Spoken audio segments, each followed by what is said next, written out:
friction can be seen in everyday actions. You can see it when your shoes touch the ground. You can also see it when car tires travel over the street. So friction is inevitable. However, friction can lead to enormous energy loss and material damage.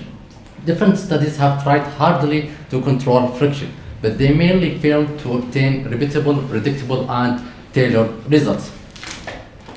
This is mainly because any normal surface has random roughness.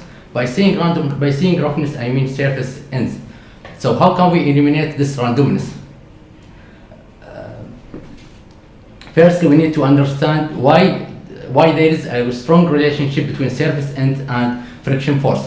Friction force is directly proportional to contact area. The contact area can be obtained from points where surface ends can touch each other, or surface ends when surface ends touch each other. That means surface ends are in real contact. So by using nanotechnology, I can make micro or nano structured surface ends.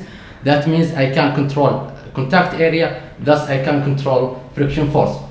So by doing all of this, I can reduce friction, and that means I can reduce energy loss and material damage. And this would be more useful for parts that are used in engine because they are suffering from severe friction. And that's thank you.